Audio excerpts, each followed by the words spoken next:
مؤلف هذا الكتاب وشيخنا. الفاتحة.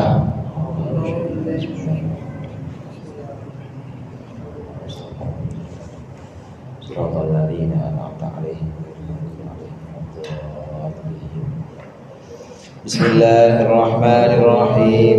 الحمد للمعلم الطلاب ومسهل الخير لمن يتعلم، ثم الصلاة والسلام على النبي وآله وصحبه يعظم.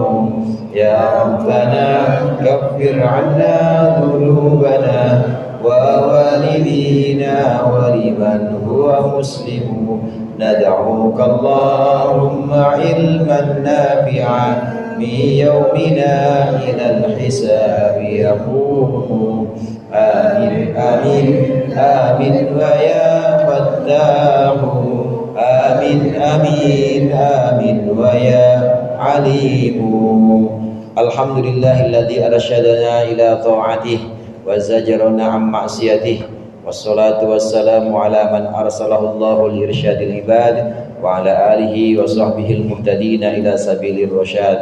أما بعد، فإن أصدق الحديث كتاب الله، وخير الهدي هدي محمد صلى الله عليه وسلم، وشر الأمور محدثاتها، وكل محدثة بدعة، وكل بدعة ضلالة. Para ustaz, para hujjaj, para sesepuh jamaah Masjid Al-Mujahidin yang dirahmati oleh Allah, alhamdulillah malam hari ini kita berkumpul kembali melanjutkan pengajian rutin kita, mengaji kitab Irsyadul Ibad. Mudah-mudahan hadirnya kita di sini mendapat ridho Allah, dan apa yang akan kita pelajari menjadi ilmu yang bermanfaat dunia akhirat.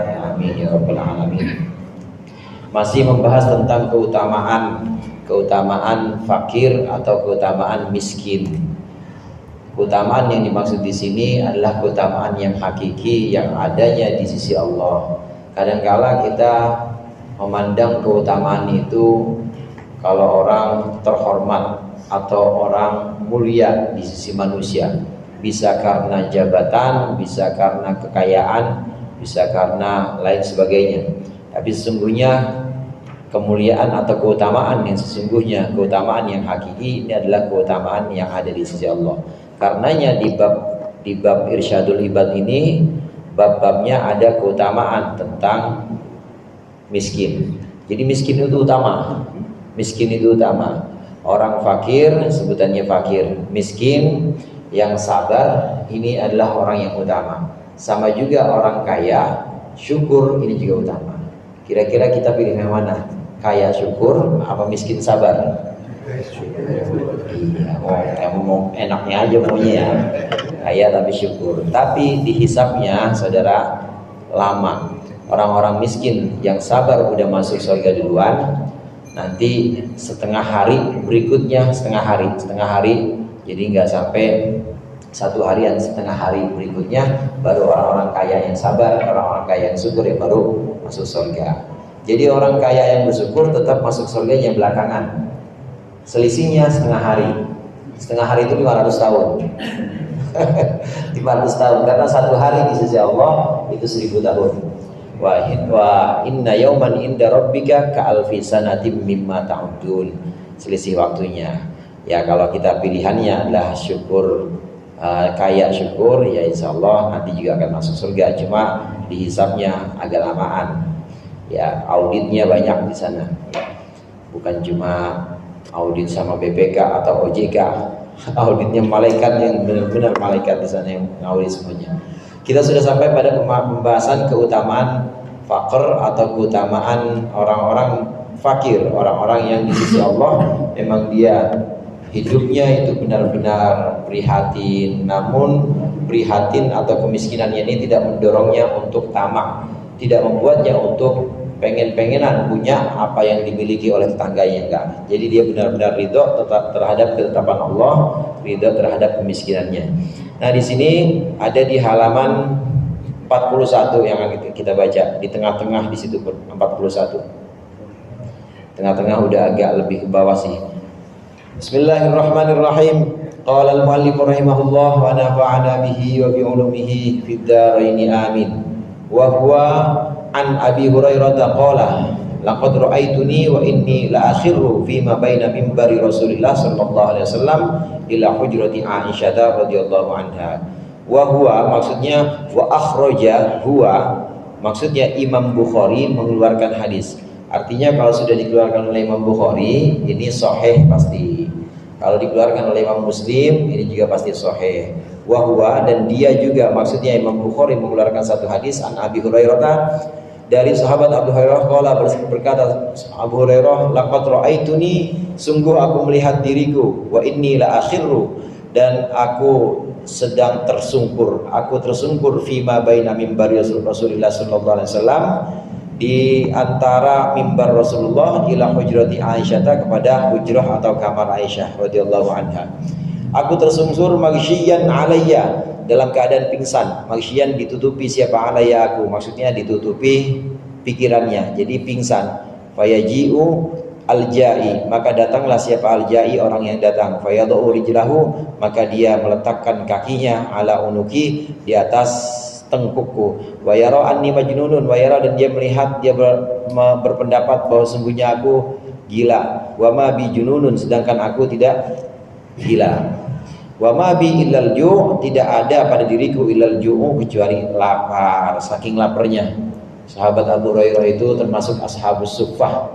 Rasulullah sallallahu alaihi wasallam di masjid beliau namanya Masjid Nabawi itu ada tempat khusus untuk sahabat-sahabat yang miskin, sahabat-sahabat yang fakir, enggak punya rumah. Jadi beliau tinggal di emperannya masjid. Ashabus suffah. Tinggalnya emang di situ. Bang Toyib ada Bang Toyib? Kalau Bang Toyib masih punya rumah. Saya tahu rumah jemputan ada ya Bang Toyib ya. Nah kalau ini benar-benar gak punya rumah, tinggalnya di mana? Di Masjid Nabawi. Tinggalnya di Masjid Nabawi di satu tempat namanya Suffah itu. Jadi barisan atau pelataran belakang yang ada di Masjid Nabawi, disitulah tinggal sahabat-sahabat Nabi yang gak punya rumah. Sebutannya Ashabus Suffah, yaitu para sahabat yang tinggal di Suffah, dibuatin semacam oleh Nabi atap, nah mereka pada tidur di situ. Makannya tergantung Nabi Muhammad. Makannya semua kecukupannya ya kalau Nabi Muhammad makan ya dia makan ikut, ya kalau nggak makan ya nggak makan puasa. Tergantung Nabi Muhammad sallallahu alaihi wasallam, tergantung Rasulullah. Nah diantaranya termasuk ashabus suffah adalah sahabat Abu Hurairah yang banyak meriwayatkan hadis karena memang beliau tinggalnya di masjid, maka beliau sering kali mendengarkan Rasulullah dan beliau hafalannya ini benar-benar kuat. Abu Hurairah pernah satu waktu Abu Hurairah ini datang ada di antara mimbar Rasulullah dan kamarnya Siti Aisyah. Itu yang sekarang kita kenal antara mimbar Rasulullah dengan hujrah, itu yang kita kenal dengan raudhah. Yang dikenal dengan raudhah. Nah, sahabat Abu Hurairah satu waktu pernah ada di antara tempat itu, kemudian jatuh, gubrang. Jadi akhiru di sini tersungkur. Jadi jatuhnya jatuh tempurung. La akhiru, inni ra'aituni la akhiru. Aku sadar bahwa aku tersungkur. Aku sadar bahwa aku nyungsep. Aku sadar bahwa aku jatuh. Dan meskipun aku pingsan, tapi aku bisa merasakan. Tiba-tiba ada seorang datang kepadaku, mengira bahwa aku ini gila. Jadi pakai gini ya namanya ya orang Arab kali ya. Orang udah nyungsep diginin pakai kaki. Adau rijlahu, dia meletakkan kaki diginin. Bangun memang digituin sahabat Abu Hurairah pakai kaki. Ya kalau orang kita mah nggak aneh begitu kali ya. Ya banyak. Dia pakai kaki dan orang ini nggak disebutkan. Saya cari juga tidak disebutkan siapa yang nginjek atau siapa yang kemudian bangunin Abu Hurairah dengan kakinya, tengkuknya diinjek. Nah kemudian orang yang datang itu mengira bahwa sahabat Abu Hurairah majnun. Majnun itu hadirin bisa punya arti gila. Karena artinya junnah itu bisa punya arti perisai. Jadi kata-kata jannah itu artinya menutupi. Nah orang yang disebut majnun itu artinya orang yang ditutupi. Ditutupi apanya? Ditutupi akalnya. Jadi akalnya yang tadinya sadar bisa bedain mana istri, mana ipar. Nah gara-gara gila akhirnya dia sama aja, dia tubruk dua-duanya. Namanya majnun, akalnya tertutupi. Tapi majnun juga bisa punya arti kejinan. Jadi kata jin, majnun, kejinan artinya kemasukan jin. Majnun juga bisa. Tapi di sini lebih tepatnya junun, di sini majnun ini ya dikira gila, dikira akalnya sedang hilang atau sedang kambuh, namanya majnun. Orang ini menginjak tengkukku kemudian mengira aku gila. Padahal aku nggak gila, padahal aku juga nggak kejinan, nggak kemasukan jin. Abu Hurairah sadar, aku hanya merasakan sesuatu bahwa aku lapar, benar-benar lapar sampai nyungsep, saudara. Kita mah nggak ada yang begitu kali ya, nggak ada. Lapar dikit pasti ada saudara kita. Ya kita kira-kira belum makan satu harian, pasti ada aja itu yang bisa kita mintain. Nah sahabat Abu Hurairah enggak pernah minta. Kalau Rasulullah kasih ya beliau makan, kalau enggak ya puasa. Sampai pernah beberapa hari Abu Hurairah ini enggak makan, saudara. Abu Hurairah enggak makan. Ini hadis lain atau riwayat lain. Sahabat Abu Hurairah, kalau ini kan riwayatnya nyungsep nih, nyungsep gara-gara lapar. Nah di riwayat lain pernah juga Abu Hurairah saking laparnya, saking ausnya, ini perutnya ditempelin ke ubin. Jadi zaman dulu mah bukan ubin, tanah ya. Zaman dulu tanah, ditempelin tanah, dibuka. Kemudian datang Rasulullah. Abu Hurairah, kenapa? Lapar ya, kata Rasulullah. Iya Rasulullah, yuk cari makan, cari makan akhirnya.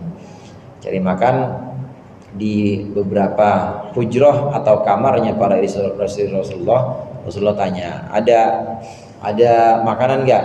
Nggak ada ya Rasulullah. Apa yang ada? Susu. Ini ada susu, saudara. Ada susu. Dan susu ini kemudian ditawarkan oleh Rasulullah. Silakan. Berapa hari belum makan Abu Hurairah? Udah sehari semalam. Oh ya udah minum. Rasulullah, engkau duluan. Enggak, saya dulu, engkau aja duluan, kata Rasulullah. Engkau aja duluan ya Rasulullah. Enggak, kamu duluan. Enggak, engkau aja Rasulullah, engkau duluan. Udah kamu aja, orang udah hampir pingsan begitu, muka udah pucat. Muka udah pucat dah, saya masih kuat. Berapa hari emang kamu belum makan? Sehari. Saya udah 3 hari, kata Rasulullah. Saya udah 3 hari. Tapi Rasulullah paling enggak kuat, paling enggak bisa melihat umatnya menderita. Rasulullah kalau buat dirinya 3 hari enggak makan biasa, tapi kalau melihat orang seharian enggak makan udah hampir pingsan, enggak kuat Rasulullah. Makanya ngajak itu. Dan begitu selesai atau begitu ketemu makanan, pasti yang disuruh makan orang itu duluan. Rasulullah saking sayangnya kepada umatnya, enggak pernah ya Rasulullah itu menahan makan kecuali ya untuk dirinya sendiri. Tapi kalau untuk umatnya merasa kesulitan, itu Rasulullah paling tidak tahan, paling sedih melihat kalau umatnya kesulitan. Ini sahabat Abu Hurairah dengan berbagai macam ceritanya atau riwayatnya. Beliau ini adalah orang yang menempati as-suffah atau pelataran masjid Rasulullah dan lebih sering laparnya dibanding kenyangnya.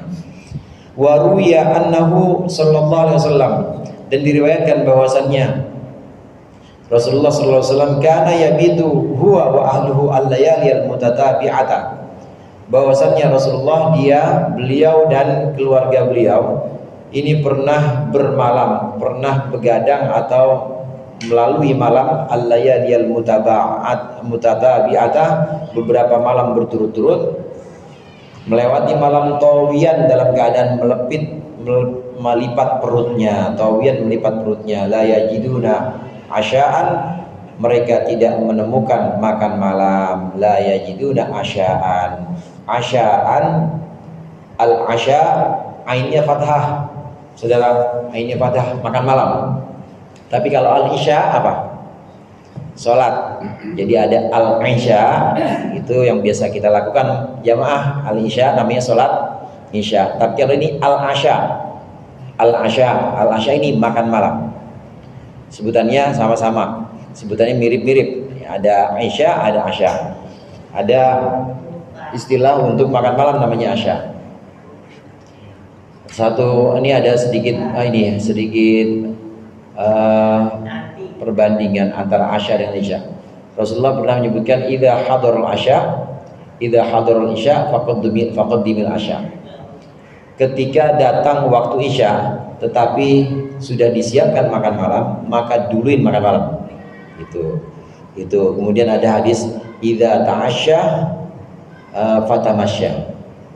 Idza ta'asyaita fatamasya. Ketika engkau selesai makan malam, jalan. Kalau habis makan malam jangan tidur, jalan. Kalau makan siang boleh duduk, tapi kalau habis makan malam sunnahnya jalan. Namanya ta'asya.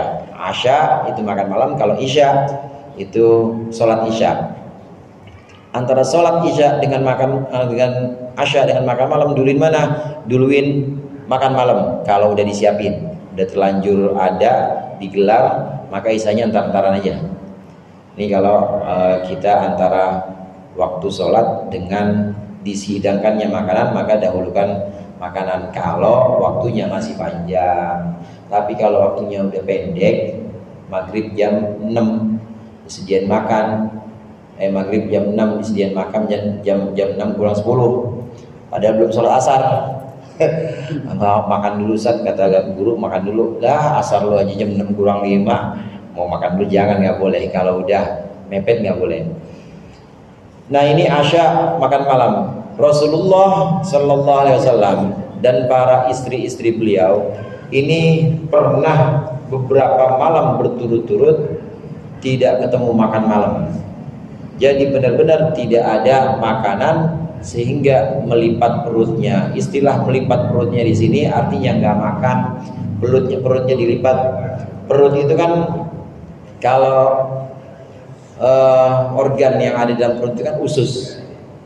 Nah, usus ini Pak, sebenarnya prinsipnya itu usus itu yang penting dia nempel, atau yang penting dia itu padat gitu, padat. Kalau kelihatan kosong, kalau kelihatan longgar, maka bunyi kruk, itu namanya keroncongan. Bunyi itu kalau kelihatan longgar. Nah, supaya nggak keroncongan, supaya nggak kelihatan longgar, gimana? Masukin makanan. Ya warteg, ya nasi padang, masukin. Nah, ini bisa diisi dari dalam dengan cara makan, tapi bisa juga diisi dari luar. Caranya bagaimana? Rasulullah SAW seringkali perutnya dilipat dan ditahan dengan batu. Supaya apa? Supaya usus yang tadinya begini kan longgar ya Pak. Ini usus yang tadi longgar begini, ini dilipat gini, sama aja, nggak lapar jadinya. Jadi tidak lapar. Jadi tidak lapar, ditekan sama batu, kemudian diikat. Cobain dah, pakai gesper. Nah, sekarang ada gesper ya, pakai gesper. Jangan makan ya barang 2 hari dah. Enggak, cobain Pak Haji. Ya, itu barang 2 hari, tapi pakai batu. Nah, itu enggak lapar itu. Jadi enggak lapar karena sama aja. Bedanya kalau makan itu dari dalam diisinya, kalau ini di sini dari luar, kemudian kita kencengin, nggak bakal keroncongan, ya tapi lemes mah tetap nggak bakal keroncongan. Nah, Rasulullah seringkali melakukan itu, dilipat perutnya, kemudian diganjel dengan batu. Bukan hanya beliau, tetapi para istri-istri beliau seringkali dalam beberapa malam itu tidak ketemu makan malam, jadi lebih sering laparnya. Ini fakirnya Rasulullah dan ahlul bait, fakirnya Rasulullah dan keluarga Rasulullah SAW. Imam Fudail bin Iyad ini pernah mengatakan, masyaba'a Rasulullah SAW mundu qadimal Madinah thalathata ayyam. Sejak Nabi Muhammad SAW sampai ke Madinah, beliau tidak pernah kenyang 3 hari berturut-turut, nggak pernah. Jadi lebih banyak laparnya. Sehari kenyang, besoknya udah nggak lagi. Nggak pernah sampai kenyang 3 hari berturut-turut, tuh nggak pernah Rasulullah. Pasti lebih banyak laparnya. Ini kadar fakir atau kefakirannya beliau, artinya kemiskinan beliau. Ini adalah pilihan. Beliau lebih milih bersama orang-orang miskin, lebih milih bersama kaum muslim yang memang fakir dibanding dengan orang-orang kaya, untuk merasakan juga penderitaan orang-orang muslim yang fakir. Warwiya sallallahu alaihi wasallam, warwiya anna Jibril alaihi salam, dan diriwayatkan bahwasannya malaikat Jibril alaihi salam nazala, turun. Faqala lin nabi, maka malaikat Jibril berkata kepada Nabi sallallahu alaihi wasallam, bilang malaikat Jibril kepada Nabi, innallaha yuqri'uka salama, wahai Muhammad, sesungguhnya Allah menyampaikan kepadamu salam. Wa yaqulu, dan Allah berfirman, laka, kepadamu, atuhibbu an aj'ala hadzal jabala dhahaban, atuhibbu an aj'ala, maukah engkau Muhammad aku jadikan, maukah aku jadikan hadzal jabala, gunung ini, dhahaban, sebagai emas. Wa yakunu ma'aka, dan gunung ini akan selalu bersamamu, haitsu ma kunta, dimanapun engkau berada. Fatraqa sa'atan, fatraqa, maka Rasulullah menundukkan kepalanya sa'atan, sesaat. Tsumma qala, kemudian berkata Rasulullah sallallahu alaihi wasallam, ya Jibril, wahai Jibril, ad-dunya daru man la daralah, wa malu man la malalah, yajma'uha man la aqlalah. Wahai Jibril, ad-dunya daru man la daralah, dunia itu adalah rumah orang yang gak punya rumah nantinya. Wa malu man la malalah, dan harta orang yang gak punya harta nanti. Yajma'uha man la aqlalah, yang mengumpulkan dunia adalah orang-orang la aqlalahu, yang tidak memiliki akal. Faqala, maka berkata Jibril, malaikat Jibril, sabbatakallahu ya Muhammadu bil qawli tsabit, semoga Allah menguatkan engkau. Siapa engkau ya Muhammad, wahai Muhammad, bil qawli tsabiti, dengan ucapan yang kuat, dengan ucapan yang kukuh. Ditawarin saudara, maukah engkau dijadikan gunung ini sebagai emas dan ada dimanapun engkau berada? Itu yang nawarin bukan malaikat Jibril, yang nawarin Allah. Malaikat Jibril hanya menyampaikan. Turun satu waktu, malaikat Jibril menyampaikan salam, ya Muhammad, salam dari Allah. Allah bilang, mau enggak nih gunung dijadiin emas, dan kemana aja ngikutin kau. Kalau butuh apa-apa, dijamin jangan sampai lapar kayak begini. Kemudian Nabi diam sejenak dan beliau jawab, Jibril, dunia itu rumahnya orang yang gak punya rumah. Dunia itu hartanya orang yang gak punya harta. Dunia itu dikumpulin sama orang-orang yang gak punya akal, orang-orang yang gak punya pikiran. Nah, kita bahas satu-satu. Dunia itu adalah rumahnya orang yang gak punya rumah. Yang dimaksud rumah di sini maunya kita, kira-kira kita kalau punya rumah pengennya rumah permanen apa rumah sementara, saudara? Permanen yang kira-kira tingkat 3, cakar ayamnya aja sampai berapa ya berapa batang, itu yang permanen, pokoknya permanen. Apa terima rumah yang ini aja triplek gitu? Mau yang permanen apa yang sementara kira-kira kita? Permanen pasti. Padahal di dunia nggak ada yang permanen, hancur ntar. Ya kalau nggak kita yang ninggalin dunia, dunia yang ninggalin kita. Udah kitanya umurnya panjang, misalnya umurnya panjang, tapi tahu-tahu rumahnya udah ambruk duluan, ya kena bencana lah, kenapa? Atau yang sering terjadi, rumahnya ini masih utuh, tapi kitanya yang udah meninggal duluan. Nah, berarti kan dunia itu rumah orang yang tidak punya rumah. Artinya kalau orang yang memang tujuan utamanya dunia, maka dia sama aja membangun rumah yang sifatnya tidak permanen, karena bakal meninggalkan dia. Dunia itu bakal meninggalkan dia, atau dia yang bakal meninggalkan dunia. Karenanya dunia ini adalah rumah orang yang gak punya rumah. Tujuannya kerja, tujuannya hidup, kalau cuma buat ngumpulin dan bangun rumah di dunia ini, lupa sama akhirat. Bener-bener nanti di akhirat gak punya rumah permanen. Nah, rumah dunia gimana? Segede-gedenya, semewah-mewahnya gedong itu rumah di dunia, hancur dan bakal ninggalin dia. Dia lupa kalau ada akhirat. Nah, terus bagaimana membangun rumahnya di akhirat? Banyak amalannya. Di antaranya orang yang baca kulhu 3 kali, itu akan Allah banallahu baitan fil jannah, Allah bangunin rumah nanti di sana. dibangunin rumah nanti di akhirat, membangun rumah. Cara-caranya banyak.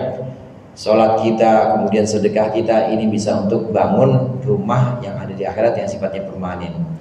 Artinya di sini jangan kita prioritaskan atau jangan kita jadikan dunia sebagai tujuan utama kita. Jangan jadikan dunia itu sebagai puncak capaian kita. Puncak capaian kita itu harus lebih dari itu, lebih dari dunia. Nggak boleh puncak capaian kita hanya dunia saja. Orang yang bangun rumah di dunia ini seperti orang yang bangun bangunan di air. Nggak bakal ada yang kuat bangunan di air.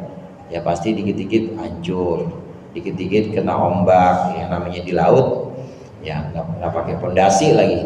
Nah kalau pakai pondasi kuat. Nah pondasi yang paling kuat itu apa? Pondasi yang paling kuat adalah keyakinan kepada Allah bahwa nanti ada rumah yang lebih abadi, yaitu rumah akhirat. Yang kedua, dunia itu adalah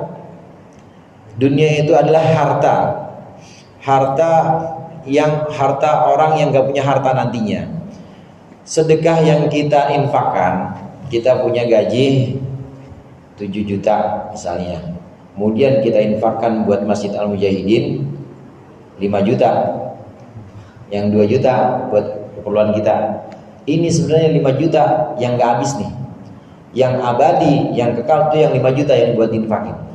2 jutanya jadi paling buat kampus, buat toilet. Kalau nggak buat toilet ya buat perut. Habis tuh, bakal habis sudah. Tapi yang 5 juta yang kita infakkan ke masjid, 5 juta kita sedekahkan misalnya ke fakir miskin, ke anak yatim, itu yang sebenarnya nggak hilang. Kelihatannya mah hilang, berkurang saldonya. Saldo ATM Anda tinggal 2 juta, udah ditransfer ke DKM, kelihatannya hilang, tapi sebenarnya 5 juta itu yang nggak hilang. 5 juta itu yang ada di sisi Allah. Sedekah seperti itu. Sedekah walaupun kelihatannya berkurang di sisi kita, tapi sebenarnya itu tidak berkurang. Karenanya orang yang nggak pernah sedekah, orang yang mengejar dunia, tapi dunia hanya buat kepentingan perut, hanya buat cuci dari perut kemudian jadi WC begitu doang, nggak pernah ingat sama Allah, maka itu jadinya habis semuanya. Hartanya di akhirat nggak ada, karena nggak ada yang dia transfer atau nggak ada yang dia ubah. Harusnya dia ubah yang tadinya duniawi, kemudian diubah menjadi ukhrawi. Yang tadinya bentuknya keuntungan rupiah atau materi, ini kemudian diubah menjadi pahala yang nanti di sana itu Allah lipat gandakan. Dunia itu adalah harta orang yang nggak punya harta. Maksudnya kalau dihabisin semua untuk dunia aja, nggak ada buat ibadahnya sama sekali, maka di sana di akhirat tidak akan punya apa-apa. Yang ketiga, dunia itu dikumpulkan oleh orang yang nggak punya akal.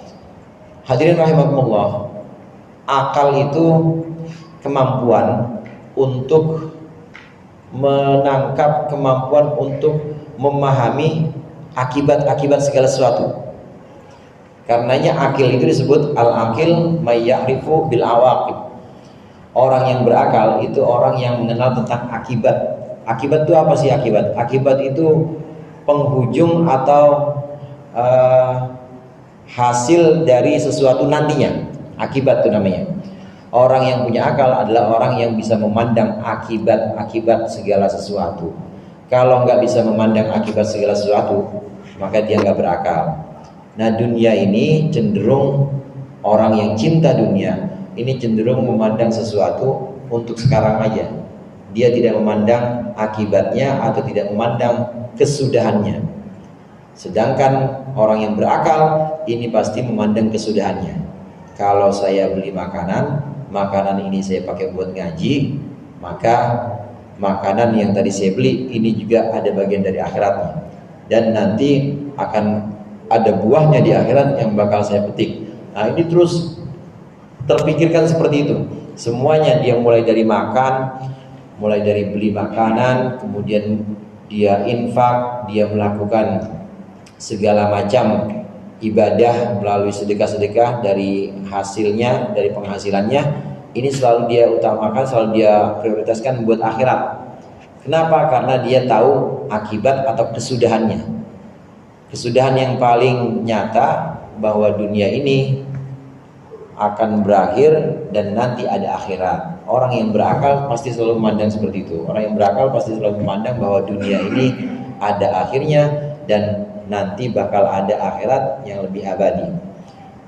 Mereka yang mengumpulkan dunia benar-benar lupa, lalu dia benar-benar lupa terhadap akhirat, ini sama aja orang yang gak punya akal. Nah, kalau kita orang Islam diajarin kumpulin dunia gak apa-apa, nah tapi jangan lupa bagian akhirat. Wala tansa nasibaka minad dunya. Jangan lupa bagian, maaf saya terbalik, jangan lupa bagianmu, bagian duniamu. Ya, jadi akhirat tetap diutamakan. Terus bagaimana dunia? Dunia boleh ambil semestinya atau ambil seperlunya untuk bekal ibadah, untuk bekal akhirat. Kalaupun ternyata duitnya yang datengin kita, amin nggak Pak? Kita kagak pernah nyari duit, tapi duit yang datengin kita. Kalaupun ternyata begitu, amin. Itu lewat aja di kita. Lewat aja, jangan pernah kita simpen, jangan pernah kita ngerasa nyesek kalau hilang. Jadi lewat.